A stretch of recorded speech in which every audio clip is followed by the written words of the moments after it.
18 do Apocalipse na nossa sequência aqui, né? Eu sempre lembro o objetivo aqui do nosso curso, que é nós termos uma noção geral de cada capítulo. É apenas uma noção. Não existe a menor pretensão de fazer um estudo mais aprofundado, nem entrar muito no assunto, porque esse é assunto para teólogos, e eu não sou teólogo. Portanto, o objetivo é que você venha e compreenda sobre o que trata o capítulo, mas especialmente, o mais importante, é que você retire de cada capítulo do Apocalipse o que o pastor Marcelo falou aqui na oração. O que importa para a sua e para a minha salvação. Cada capítulo tem uma mensagem que tem a ver com a nossa vida. Cada capítulo do Apocalipse. O mais importante é que essa noite você saia daqui levando para casa o recado que Deus tem para você e que tem para mim. E vamos ver, cada um de nós, o que esse capítulo 18 tem a ver com a nossa vida, além dos aspectos gerais do capítulo. O que isso tem a ver comigo e com você? E você vai ver que esse capítulo 18 tem uma mensagem de um anjo pregada para o nosso tempo. Isso que é importante. A mensagem deste anjo aqui, que nós vamos ver no verso 1, não é uma mensagem para a Idade Média, para o tempo de Jesus, nem para 3, 4 séculos atrás. Não é. Você vai ver. Essa é uma mensagem para hoje, para nós.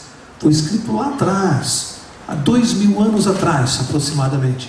E é para nós hoje. Você vai ver. Havia um tempo determinado para essa mensagem. E chegou o tempo da mensagem, que por coincidência é o nosso tempo. Portanto, a importância, a solenidade desse assunto é que é algo que foi escrito pelo carinho, pelo amor, pela misericórdia de Deus para um povo que ia viver muitos anos depois. E nós somos esse povo. Então a importância é a gente conseguir digerir cada palavra desse capítulo, porque tem a ver com a nossa vida. Então vamos ler lá Apocalipse 18, verso 1.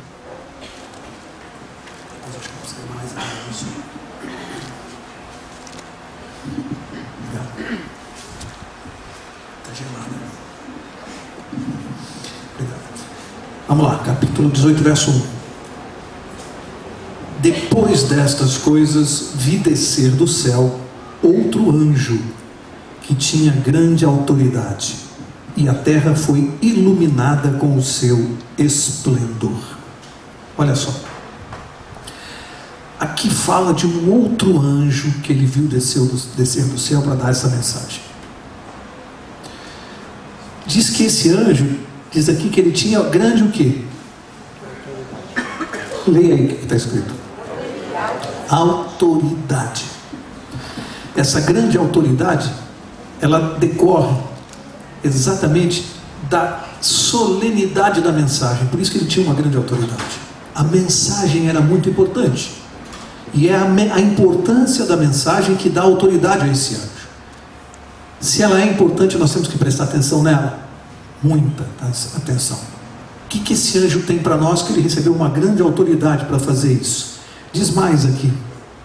Diz que ele, além de receber grande autoridade, ele diz que a terra toda foi iluminada com o seu esplendor. Olha só. A queda da Babilônia, lá atrás, aquela Babilônia literal, aquela cidade que ficava próxima ali do rio Eufrates. Antes da Babilônia cair, vocês vão se lembrar, vários profetas meu pastor, muito obrigado, viu? Não vai ser por falta de água, né, pastor? A Babilônia lá do rio Eufrates, antes dela ser totalmente destruída como foi, vocês se lembram quantas vezes os profetas na Bíblia anunciaram a destruição? Alguns autores dizem que há mais de 100 detalhes profetizados na Bíblia sobre a destruição de Babilônia. E tudo aconteceu exatamente do jeito que Deus havia previsto. Tudo. Quais os exércitos que atacariam, como atacariam a cidade, qual era a situação que essa cidade seria apanhada no tempo da sua destruição, como ela seria destruída. Tudo o que foi dito aconteceu exatamente. Impressionante. Na Bíblia, exatamente. Agora, Deus vai falar de uma segunda Babilônia que nós estamos estudando, que agora não é mais uma Babilônia literal, é uma Babilônia espiritual. E Deus vem falando da queda dessa Babilônia, da destruição.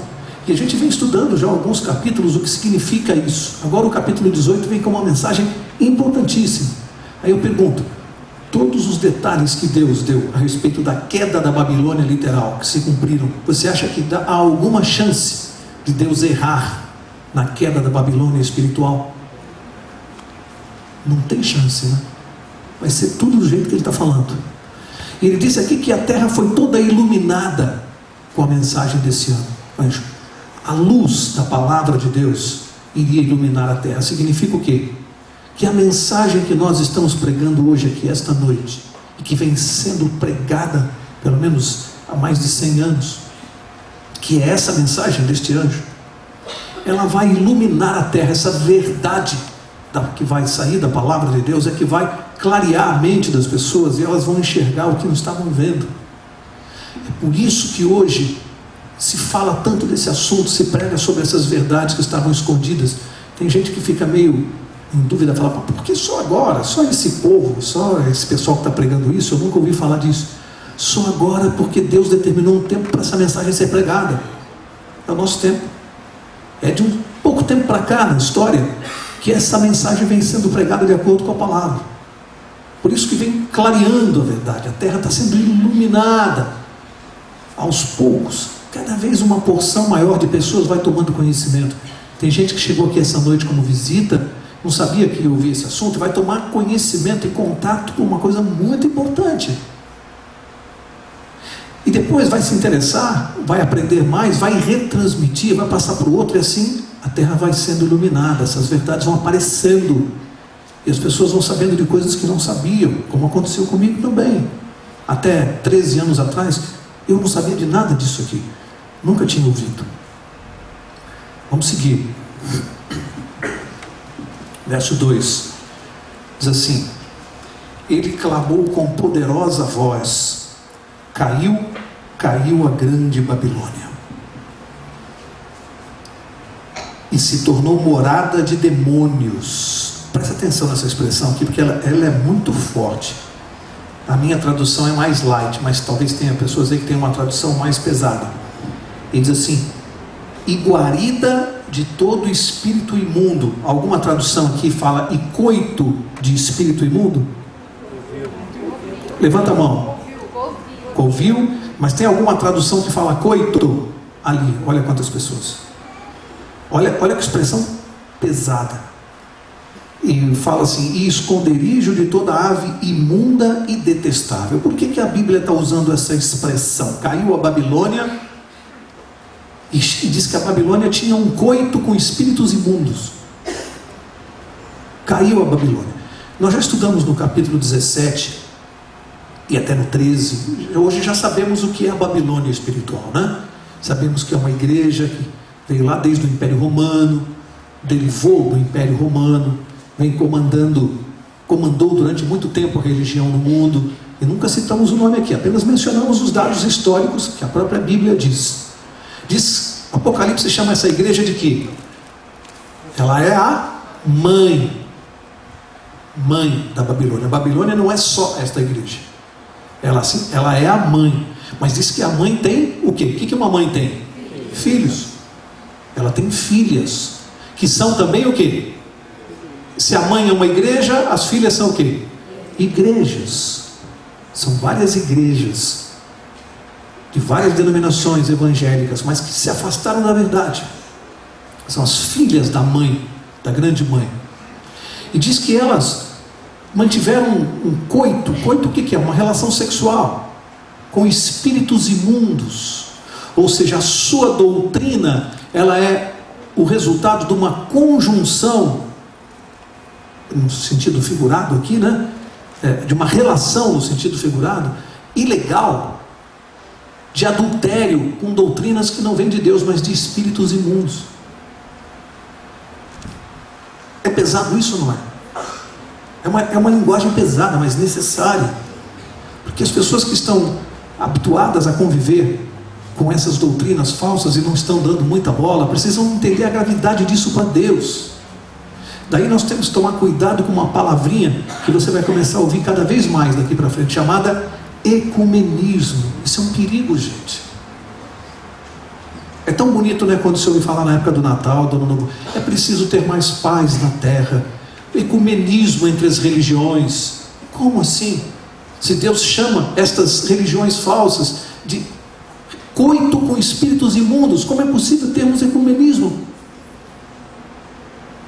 É impossível isso. A Bíblia fala que comunhão há entre a luz e as...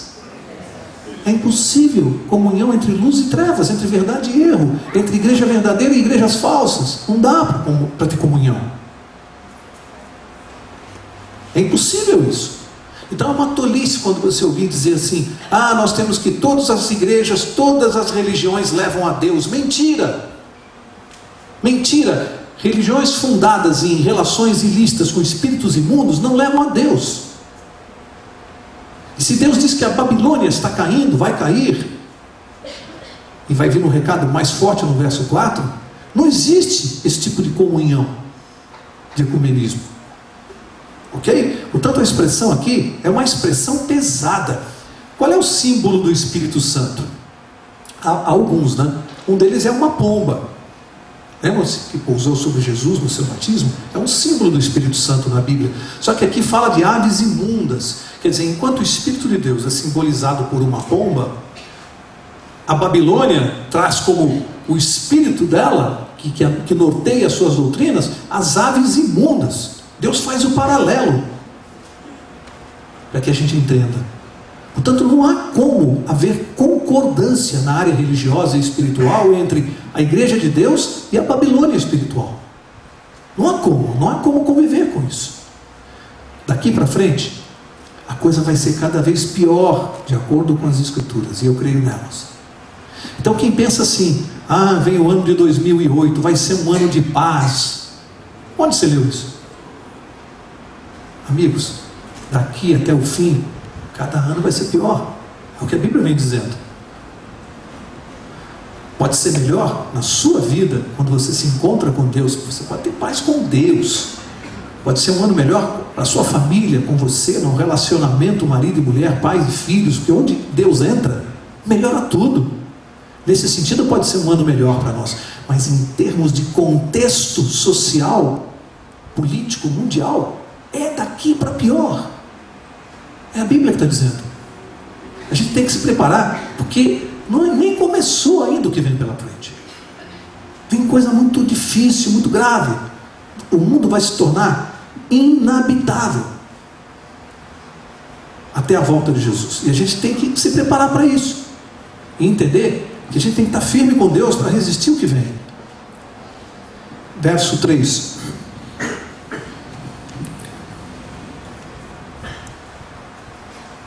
Diz assim: pois todas as nações beberam do vinho da ira da sua prostituição.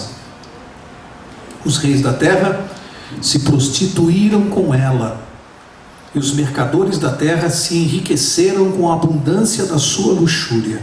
Olha, aqui fala vinho da ira da sua prostituição. Por que a Bíblia fala em vinho da ira? Por que essa expressão? Vinho da ira da prostituição. Porque uma das características do vinho é fazer o quê? O que a bebida alcoólica faz? Uma das características: ela retira paulatinamente a capacidade de raciocínio. Precisa entender isso. Um dos primeiros efeitos da bebida alcoólica, ela vai tirando a capacidade de raciocínio. Em outras palavras, ela vai diminuindo o poder de discernir entre o bem e o mal.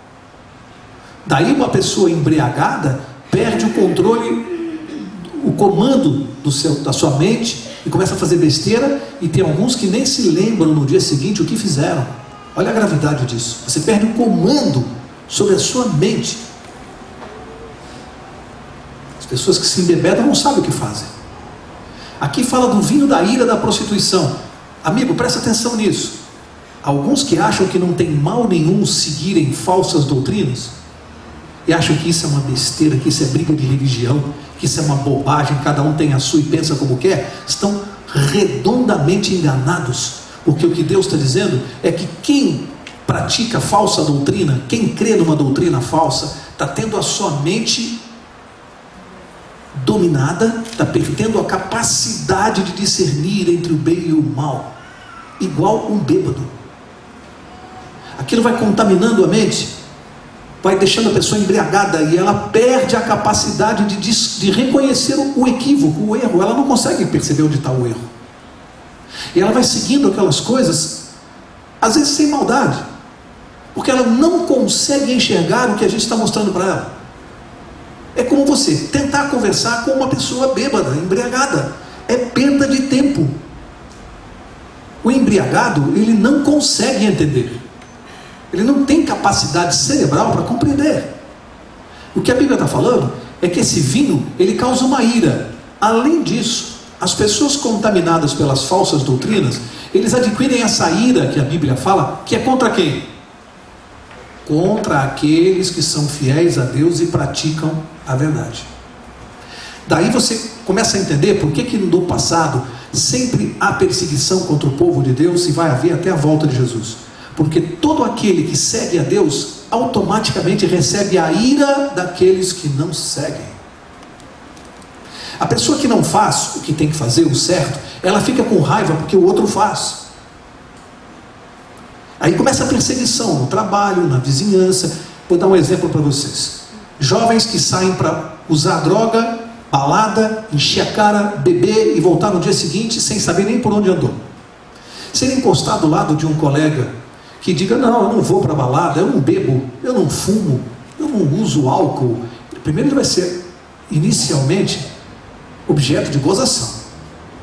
Depois da gozação vem a ira.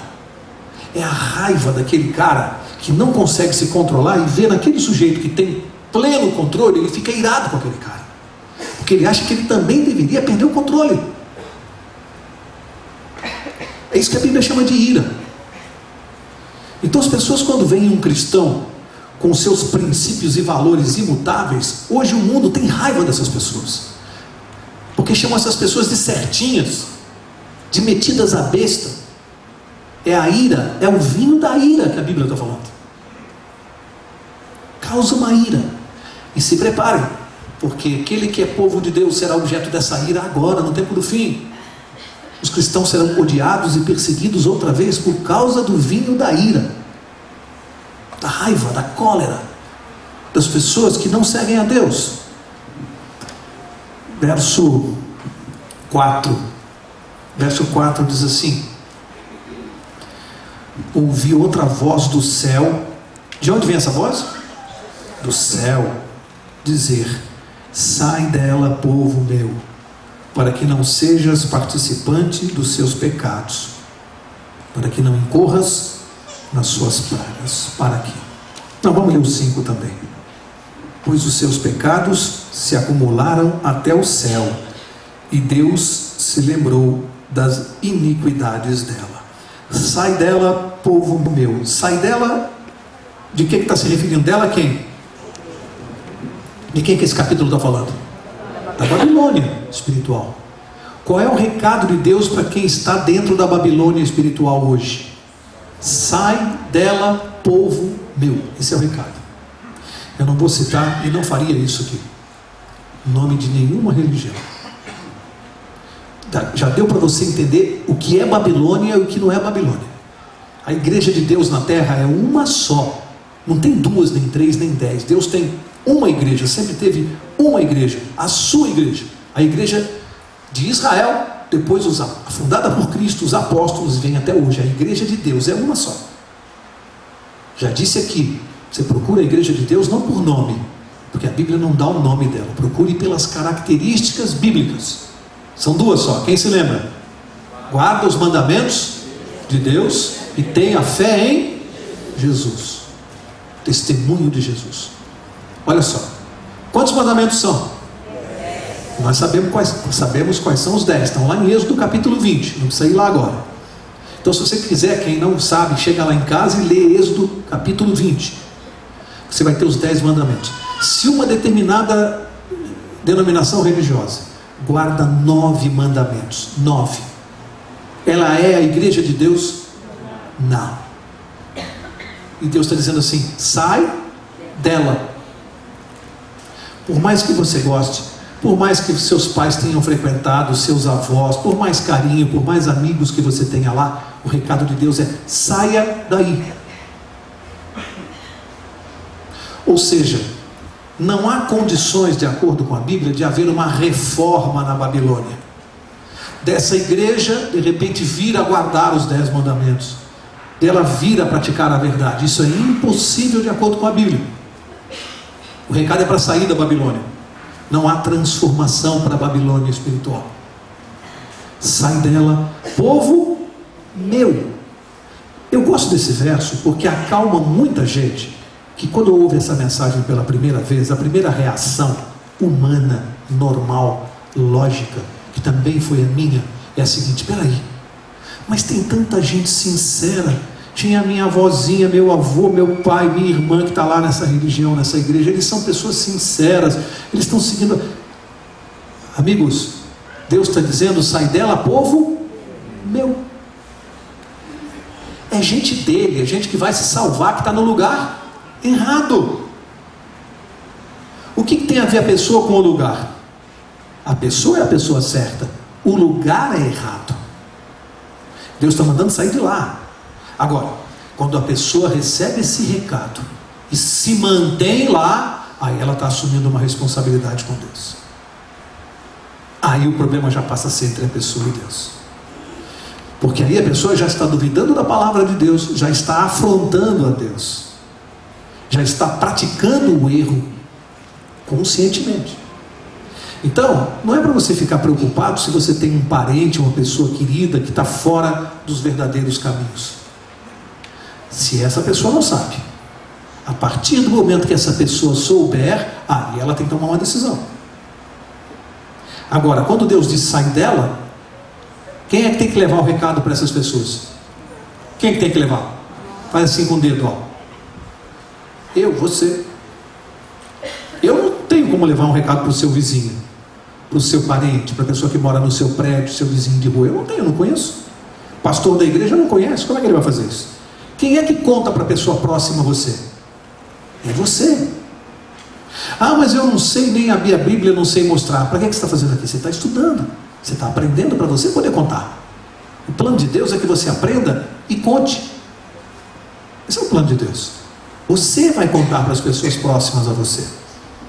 Deus tem um plano para a vida dessa pessoa. Ela precisa saber que ela está no lugar errado, e que se ela não tomar cuidado, ela pode perder a salvação dela.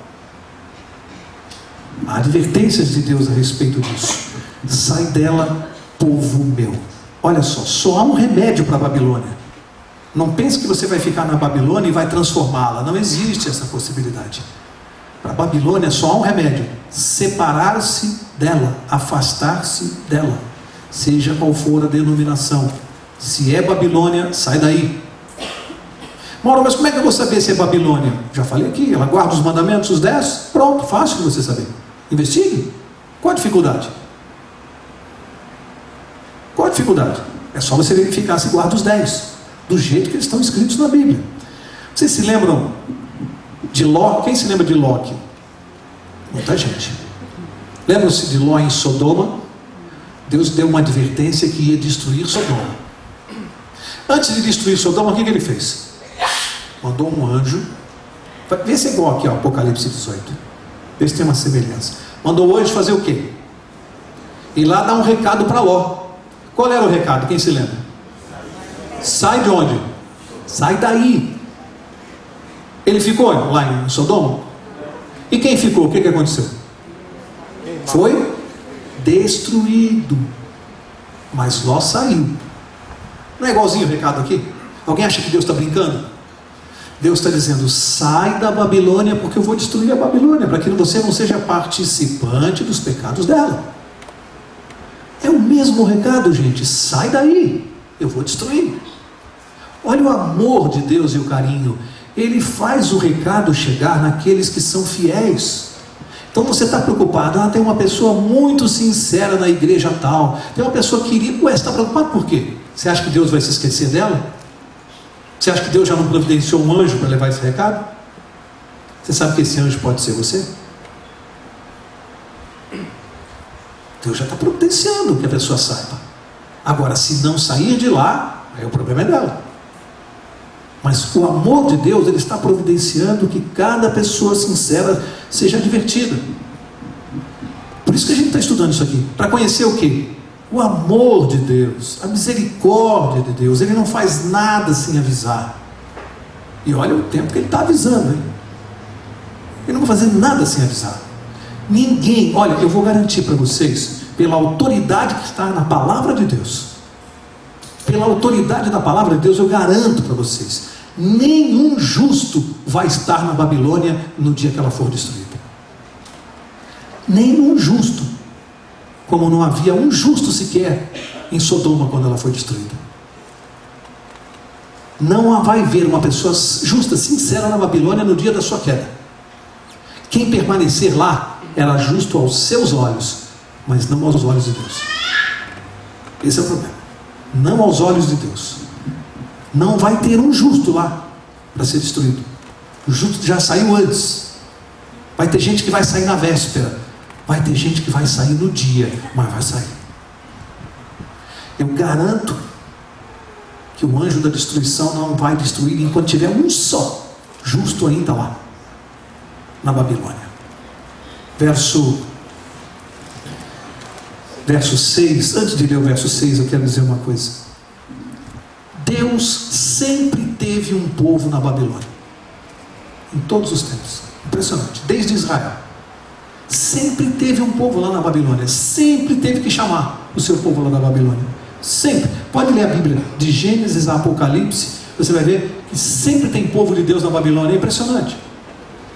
Tem povo de Deus que se esquece, se distrai, não ouve, vai para a Babilônia. Mas Deus sempre está lá, com carinho, tirando o seu povo da Babilônia. Alguns até hoje, amigos, ainda não entenderam, ainda não descobriram, porque foram impedidos por essa falta de discernimento, de conhecer a verdade amplamente como ela é.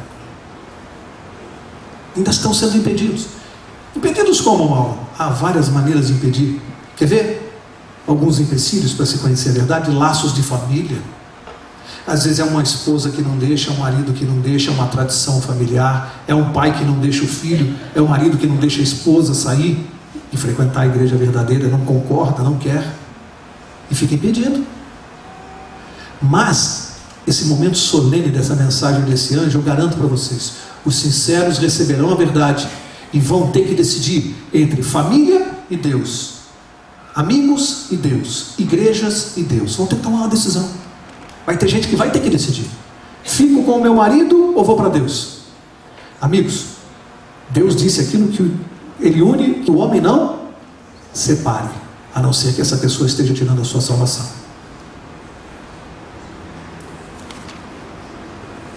A não ser que essa pessoa esteja tirando a sua salvação. Primeiro Deus, sempre, sempre. E esse é um momento solene. Vai acabar esse negócio de dizer: eu não posso ir à igreja tal, porque meu marido não deixa, porque vai chegar um momento que você vai ter que fazer uma escolha. E isso aqui não é pregação contra a família, jamais. Isso aqui é dizer o seguinte: nada será desculpa para se conhecer a verdade e praticar. Nada. Nem laços familiares. Porque Deus vem em primeiro lugar e a salvação também. O que nós temos que fazer é levar a verdade para esses familiares que não conhecem, que eles saibam. Isso é uma guerra espiritual. Portanto, alguns estão amarrados ainda, mas vão se soltar. Deus vai soltar as amarras. Esse é o tempo da pregação desse anjo. A terra está sendo iluminada, lembram-se? Não é verdade? Isso vai atingir a todos. Olha só. Quando as 7 pragas começarem a cair, do jeito que a Bíblia descreveu no capítulo 16, quando elas começarem a cair, quando a lei dominical, que nós já falamos sobre ela aqui, aquela obrigatoriedade da guarda do domingo, lembram-se? A imagem da besta? O que é a imagem da besta? A união desse poder religioso, representado pela besta no capítulo 13, com o poder político do capítulo 13. Uma besta sobe da terra, do mar, e a outra sobe da terra. Lembram-se? Acontecer. Quem estava duvidando vai ter certeza. A lei dominical e as 7 pragas darão plena convicção para as pessoas da verdade, com uma questão só. Já falamos aqui, quando as 7 pragas começarem a cair, a porta da graça está aberta ou fechada? Aí não adianta mais. Aí não adianta mais. Vai esperar começar a cair a primeira praga para conferir? Esperar a segunda, até, opa, agora parece que é verdade mesmo, só que aí acabou. Quando esses eventos começarem a acontecer, vai deflagrar uma coisa que não tem mais volta, e o Espírito de Deus já se retirou da terra. Verso 6: tornai a dar-lhe como ela vos tem dado, retribuí-lhe em dobro, conforme as suas obras. No cálice em que vos deu de beber, dai-lhe a ela em dobro. Quanto ela se glorificou em luxúria esteve, foi-lhe outro tanto de tormento e pranto. Diz em seu coração: estou assentada como rainha e não sou viúva, de modo algum verei o pranto. Para aqui, já digo a vocês, não fiquem preocupados com a hora, pelo seguinte, aqui, vamos rapidinho daqui até o fim. Propositadamente, eu tomei mais tempo até esse verso aqui, que me parecia que é a parte mais importante de advertência para nós. Agora são versos que vão descrever a situação da Babilônia, e nós vamos fazer isso aqui mais rapidinho, tá? Então vai dar tempo até o verso 24. Observações rápidas a respeito do que vem adiante aqui. Diz que a Babilônia, ela é orgulhosa. Vocês viram aqui? Ela não tem medo de nada não, ela acha que não vai acontecer nada com ela. Aqui diz que ela está assentada como rainha. Se você pensar nesse poder religioso que nós estamos nos referindo, pensa bem a situação dela. Ela dá a impressão de ter medo de alguma coisa? Não está assentada como rainha no trono? Está achando que nada vai lhe acontecer? Nada, está desafiando a Deus. Verso 8 diz assim: portanto, no mesmo dia virão as suas pragas, a morte, o pranto e a fome. Será queimada no fogo, pois forte é o Senhor Deus que a julga. No mesmo dia virão as suas pragas. Aqui é dia literal ou dia profético? Aqui é profecia. Dia profético. Quanto vale um dia profético? 1 ano. Portanto, biblicamente, nós podemos depreender por esse verso quanto tempo vão durar as 7 pragas, todas juntas. Quanto? 1 ano, aproximadamente 1 ano. Quando começar a cair a primeira praga, até terminar isso, segundo este verso aqui, depreende-se que elas demorarão aproximadamente 1 ano para acabar. É muito tempo ou é pouco tempo? Para quem está coberto pelo guarda-chuva de Deus, pode parecer pouco tempo. Para quem está debaixo das pragas, é uma eternidade. Você escolhe onde que você quer ficar, mas escolhe antes delas, porque depois não vai dar para escolher. Mas já falei várias vezes, as pragas não são para o povo de Deus. Portanto, isso aqui, quem tem que se preocupar com isso aqui é quem está na Babilônia. As pragas vêm sobre a Babilônia. Verso 9: os reis da terra que com ela se prostituíram e viveram em luxúria, sobre ela chorarão e prantearão quando virem a fumaça do seu incêndio. E estando de longe pelo temor do tormento dela, dirão: ai, ai da grande cidade, Babilônia, a cidade forte, numa só hora veio o teu juízo. Engraçado aqui, viu? Vocês viram por que os reis da terra estão se lamentando? Vocês prestaram atenção? Eles estão se lamentando por causa dos pecados da Babilônia. É isso que falou aqui? Eles diziam assim, ó: ai, ai da grande cidade Babilônia, a cidade forte, numa só hora veio o teu juízo. Eles estão preocupados e se lamentam pelas consequências do pecado. Eles não estão lamentando o pecado, eles não estão preocupados com os pecados da Babilônia, os reis da terra. Eles estão preocupados com o sofrimento dela. Tem muito ser humano, muita gente que age da mesma maneira. Não está preocupada com o seu pecado, está preocupada apenas com o sofrimento. E isso faz uma distinção que a gente precisa ter entre remorso e arrependimento. Vocês sabem a diferença entre remorso e arrependimento? Para Deus faz uma diferença danada. Deus quer que nós tenhamos o quê? Remorso ou arrependimento? Arrependimento, a Bíblia é clara. Então eu e você precisamos saber qual é a diferença entre remorso e arrependimento. Sabe qual é a diferença? Arrependimento é exatamente quando eu tenho vergonha do pecado. Quando eu não quero mais praticar o pecado. Isso é arrependimento. Eu gostaria de não ter feito aquilo. O pecado. Remorso não. Remorso ele está focado na consequência. Eu não me arrependo do pecado. Eu fico com medo da consequência. Eu só tenho medo das consequências, mas eu não me arrependi do pecado. Isso é remorso.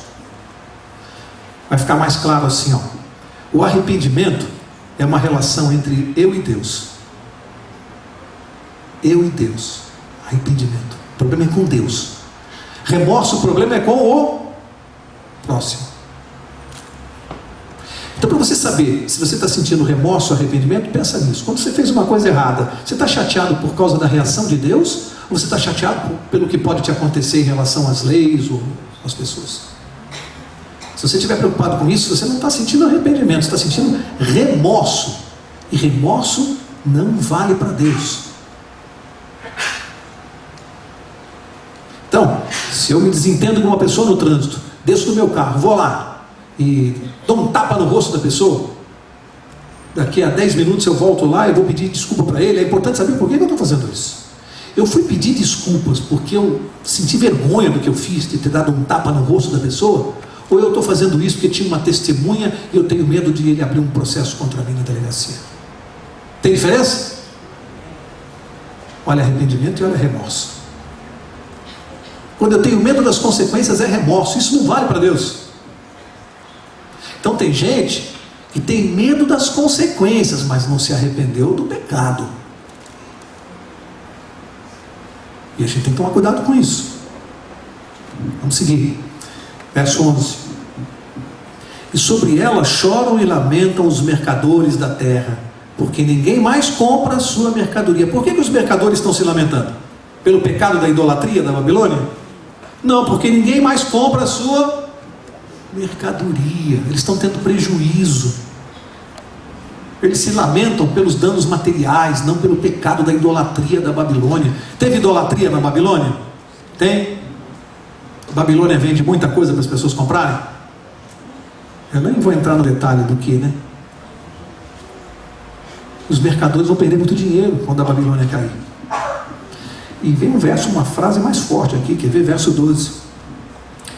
Mercadoria de ouro, de prata, de pedras preciosas, de pérolas, de linho fino, de púrpura, de seda, de escarlate, todo tipo de madeira odorífera, todo objeto de marfim, de madeira preciosíssima, de bronze, de ferro, de mármore, canela, especiarias, perfume, mirra, incenso, vinho, azeite, flor de farinha e trigo, gado, ovelhas, cavalos, carros, escravos e... Agora que vem o que importa. E o que? Até... Com o que a Babilônia também negociava? Com o que? Até almas de homens. Como é que a Babilônia fazia isso? Alguém consegue se lembrar? Como é que uma pessoa fazia para conseguir perdão dos pecados? Havia negócio? Pagava, chamada indulgência, dava lá uma terra, uma propriedade, uma fazenda para a igreja. E aí eles davam um documento dizendo que os pecados daquela pessoa estavam perdoados. Está certo isso aí? Negociava com as almas das pessoas. A pessoa morria, a igreja ia lá, cobrava para fazer, não vou usar a palavra da cerimônia, era uma cerimônia de 7º dia. Homenagem para encomendar o corpo. Mas cobrava. Negociando. Ganhando dinheiro com isso. Está tudo aqui na Bíblia. O que a Babilônia faz? Verso 14. O fruto que a tua alma cobiçava foi-se de ti. Todas as coisas delicadas e suntuosas foram-se de ti, e não mais as acharás. 15. Os mercadores dessas coisas, que com elas se enriqueceram, ficarão de longe, pelo temor do tormento. Olha só, medo da consequência, chorando e lamentando. Ai, ai da grande cidade, de que estava vestida de linho fino, de púrpura, de escarlate, adornada com ouro, pedras preciosas e pérolas. Numa só hora foram assoladas tantas riquezas. Olha, a preocupação é com dinheiro, com a perda no bolso. Ninguém está preocupado com o pecado aqui. Ninguém se arrependeu pelo pecado. Esses são aqueles que seguiam a Babilônia. Verso 17. Todo piloto e todo aquele que navega de navios, marinheiros e quantos negociam no mar, se puseram de longe. E contemplando a fumaça do seu incêndio, clamavam: que cidade é semelhante a esta grande cidade?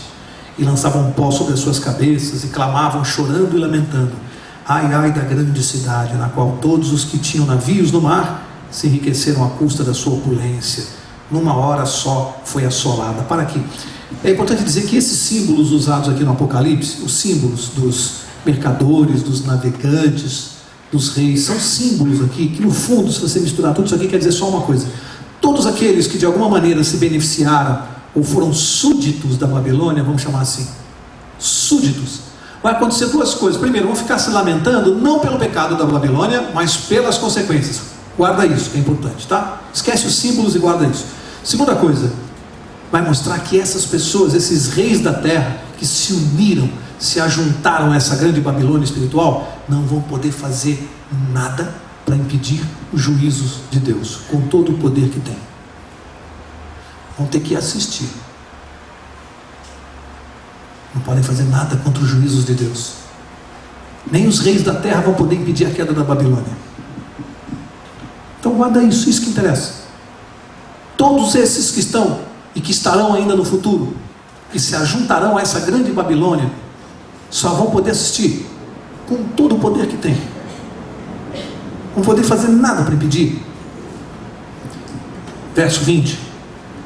E aqui olha que coisa interessante. Você viu que até agora só lamentação e choro pela queda da Babilônia.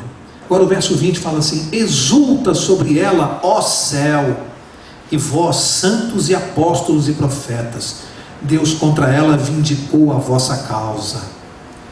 Percebe o que está acontecendo? Aqui na terra, enquanto a Babilônia cai, o que acontece? Choro, pranto, lamentação, dor dos que estão envolvidos com ela. No céu, o que está acontecendo? Uma festa, exultação, festa. Por quê?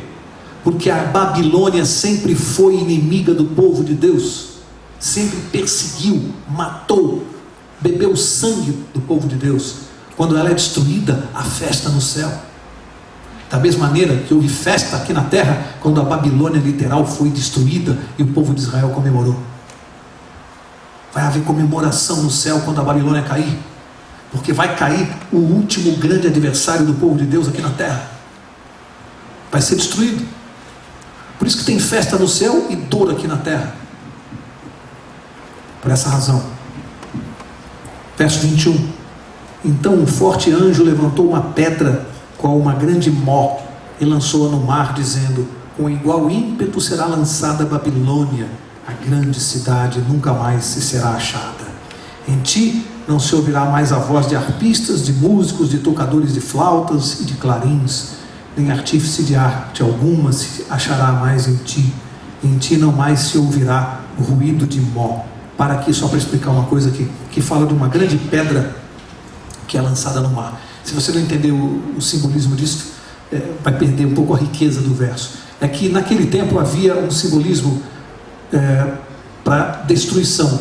Quando eles queriam simbolizar uma grande destruição definitiva, eterna, eles pegavam uma grande pedra e lançavam no mar. Por quê? Uma pedra grande e pesada que é lançada no mar, ela tem como voltar? Volta. Não volta nunca mais, não é isso? Olha o símbolo da destruição. Eles jogavam uma pedra pesada no mar para mostrar que aquilo deixou de existir. Aqui está se falando que a queda da Babilônia será como uma pedra grande afundada no mar. A Babilônia será afundada para a eternidade.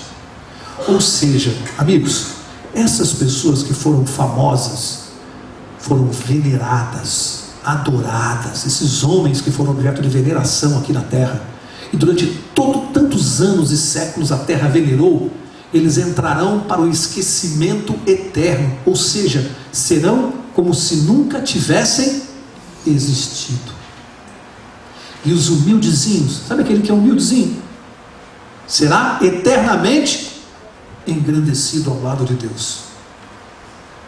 Estes que reinam hoje no mundo espiritual, religioso, político, serão como se nunca tivessem existido. Ninguém nem vai saber quem foram. Mas os humildes reinarão para sempre junto com Deus. É importante a gente saber isso.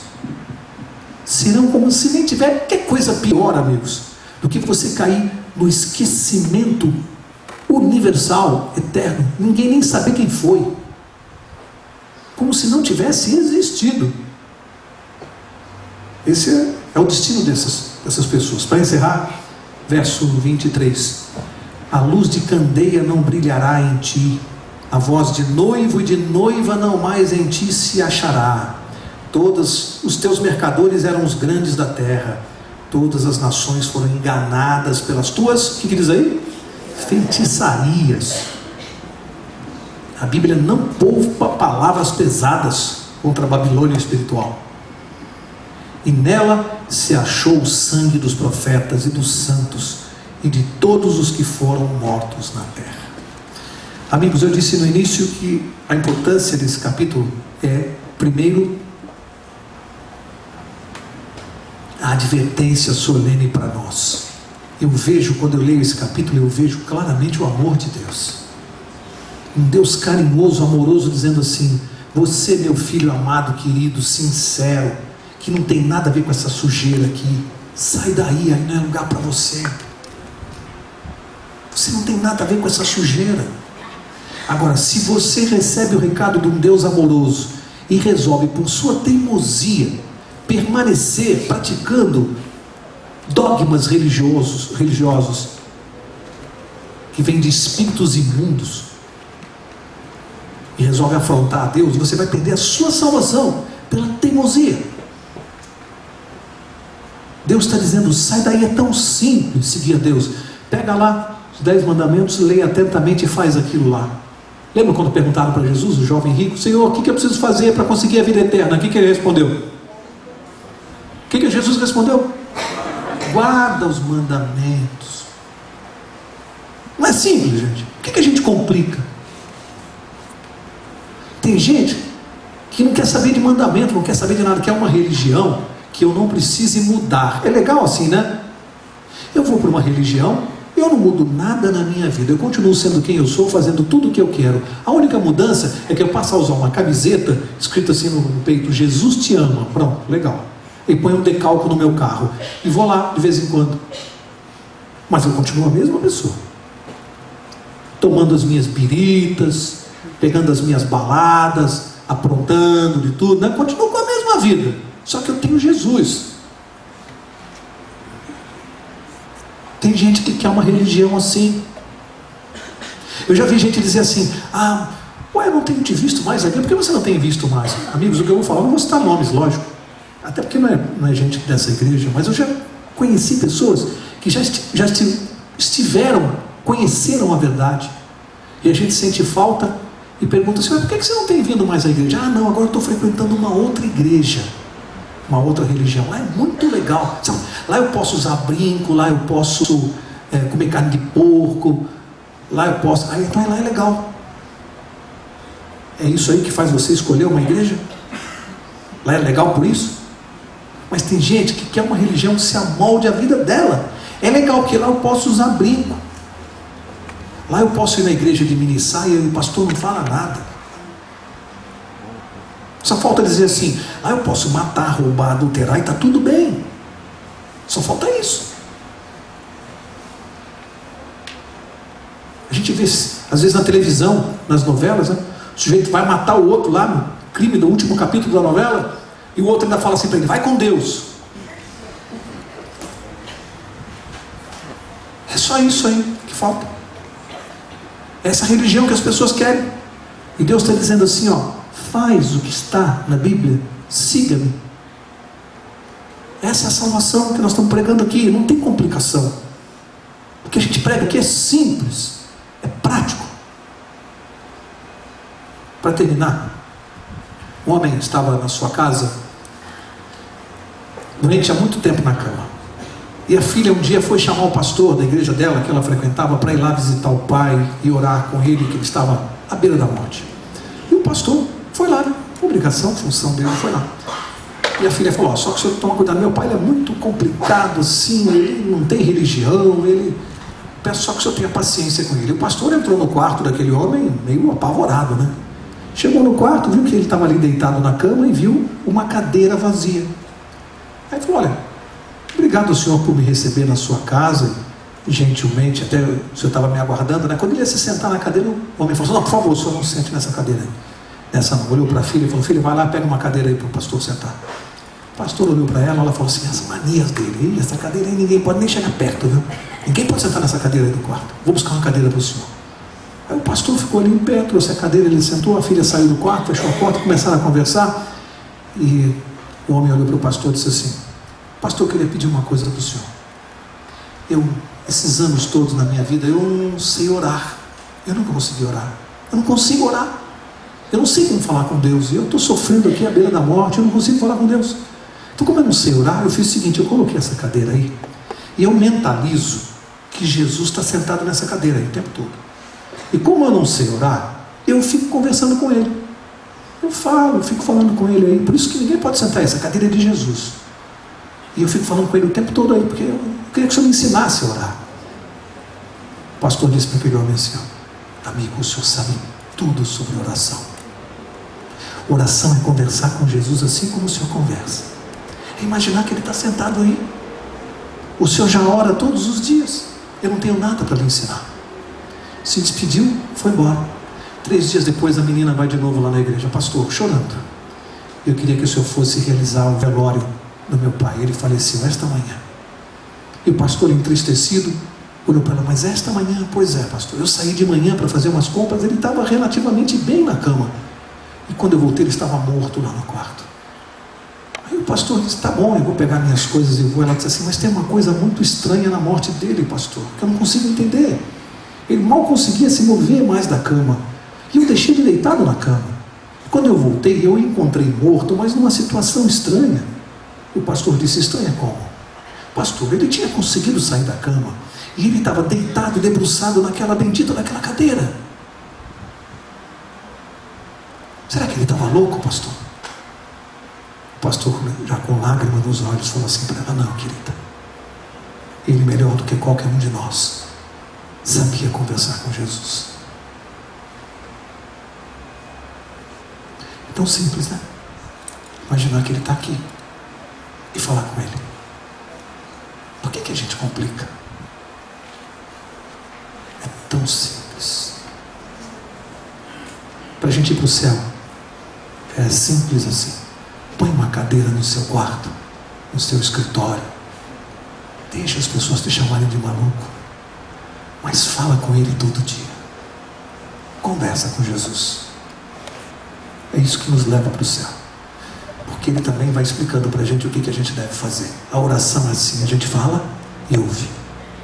Ele fala aqui dentro da nossa mente e do nosso coração. Eu vou pedir ao pastor Marcelo para encerrar a nossa classe dessa noite. Quarta-feira que vem, capítulo 19 do Apocalipse. Eu vou pedir ao pastor: imagina que esses bancos aqui, uma cadeira só, nos coloque diante de Jesus e peça para nós o que o senhor sabe que a gente precisa para se salvar.